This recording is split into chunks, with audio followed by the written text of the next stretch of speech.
of army continues to crush the terrorists and discovers a third tunnel between Al-Qaboon and Jobar.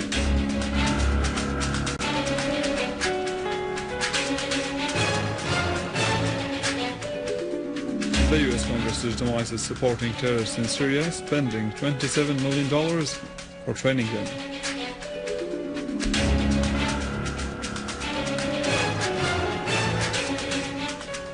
And the Muslim Brotherhood escalate their terrorism in Egypt, attacking the security forces in Cairo, killing 7 people and injuring more than 260.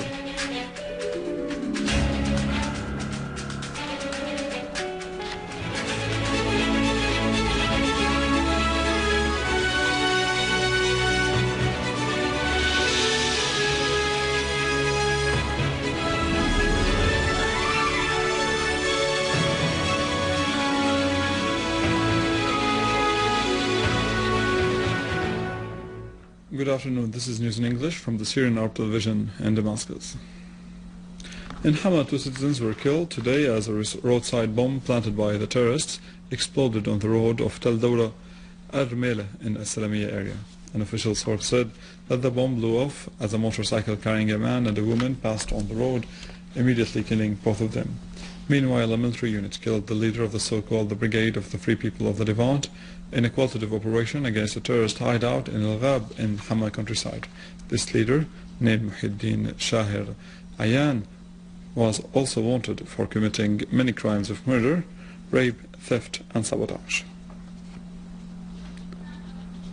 A citizen was wounded when terrorists fired a mortar shell on the housing area in Barzi. The shell caused large material damage in the houses near a primary school and the cars in the area.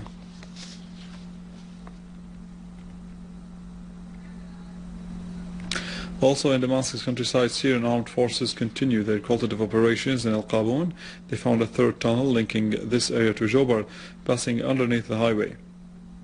The tunnel was nearly 400 meters long. A military source said that the terrorists exploited some tunnels that were previously dug by the Ministry of Electricity and joined them together through other tunnels which they themselves dug and used for their criminal acts of terrorism.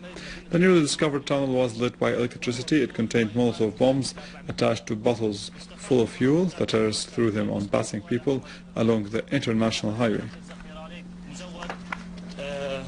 النفق مزود بإنارة كهربائية كاملة.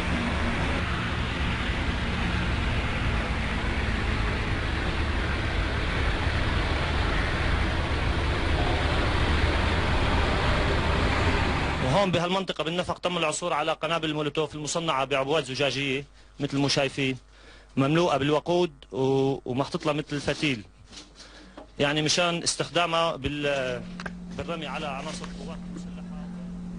Iran renewed its attitude of calling for a political solution to the crisis in Syria through national dialogue. Iran stressed the necessity that this solution should be comprehensive and joined by all the effective parties on the Syrian arena. The spokesperson of the Iranian Foreign Ministry held a press conference in which he said that the dialogue should be joined by both Syrian government and the opposition, but not with the extremists. He pointed out that there were many serious differences among the parties that would join the international conference on Syria expected to be held in Geneva. The spokesman said that if Iran joined this conference, its role would be constructive, active and positive. American involvement in the Syrian crisis is no longer hidden or unclear. It has become fully exposed. Officials in the American Congress told Reuters news agency that nearly $27 million were spent on an American program to train the so-called fighters of the Syrian opposition in Turkey. More than 800 of these fighters received training that showed the direct involvement of Washington in directly supporting terrorists who shed Syrian blood. Some representatives in the US Congress asserted that an American legislator and the team working with him have recently asked for more information before approving the allocation of $1.3 billion for this program, which began in Turkey a few months ago.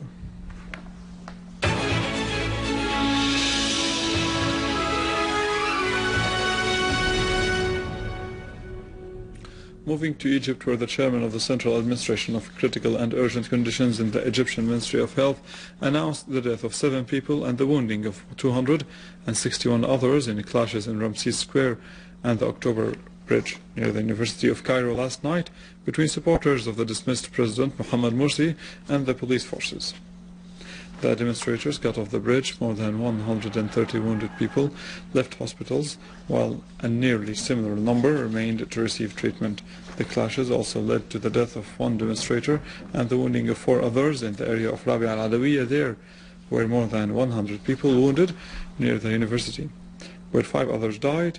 A security source had announced earlier that 2 officers and 2 policemen were wounded during the clashes in Ramses Square last night after the demonstrators closed the October Bridge.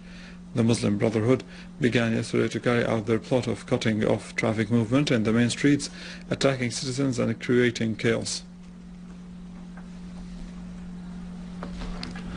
Iraqi army foiled an attempt by a terrorist group from al-Nusra front to infiltrate from Syria into Iraq and to also clash with 2 terrorist groups in Al-Anbar area, killing 23 of them.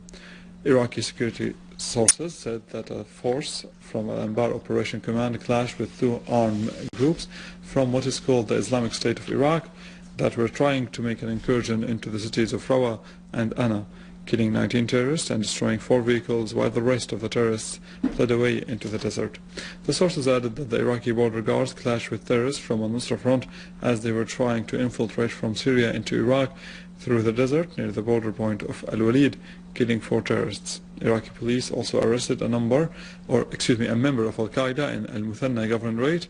The terrorist is responsible for the car bomb blast in Samawa on the 2nd of last June that killed 16 Iraqi civilians and injured more than 30 others. With this we come to the end of our news. More details on Syria and the region on our website www.syriaonline.sy. Stay with us, the latest in the world of economy and finance in our economic news after the break.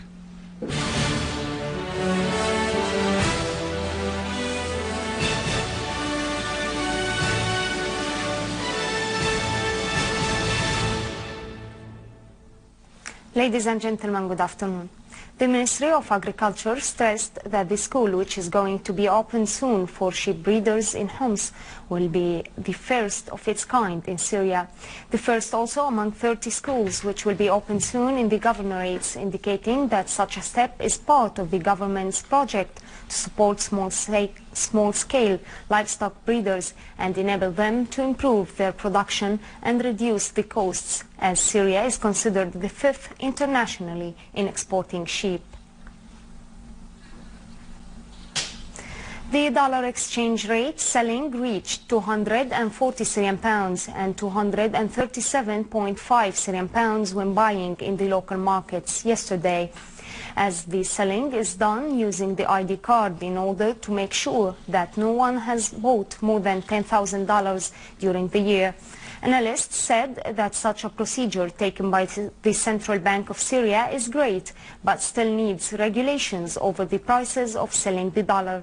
Also, the exchanging companies should sell the currency to citizens using 6-month frozen bank accounts, pointing out that pumping the US dollar by the central bank came on the right time with the Holy Ramadan and the people's needs for the local currency, noting that the central bank has taken a decision for changing all the transferred money orders to Syria into the Syrian pound, while changing the exported ones according to the country's currency being exported to.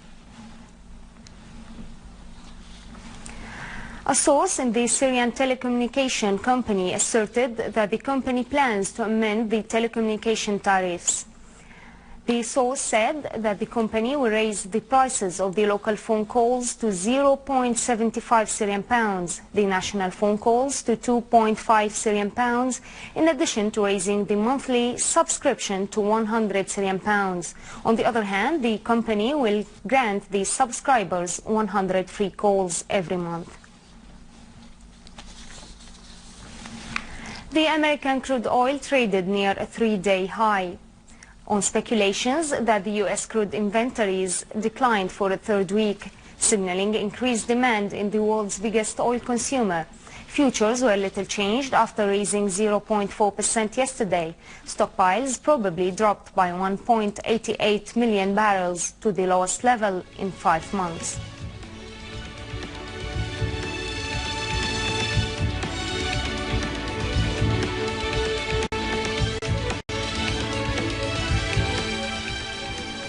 U.S. stocks rose, giving the Standard & Poor's 500 index its longest winning streak since January.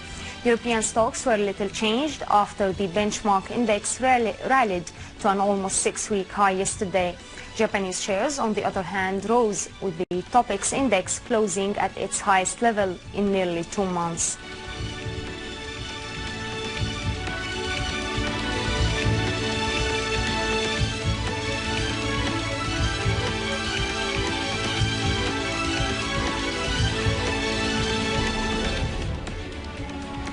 Gold declined for the third day on concerns that gains last week may prevent physical purchases, while investors weighed the U.S. Federal Reserve's next move on monetary stimulus.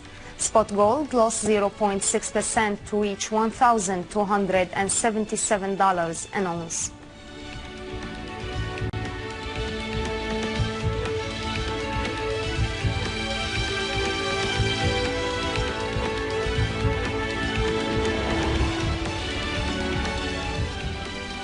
The U.S. dollar weakened amid speculations that the Federal Reserve chairman may seek to dampen investors' expectations of the reduction in stimulus when he speaks before the Congress tomorrow.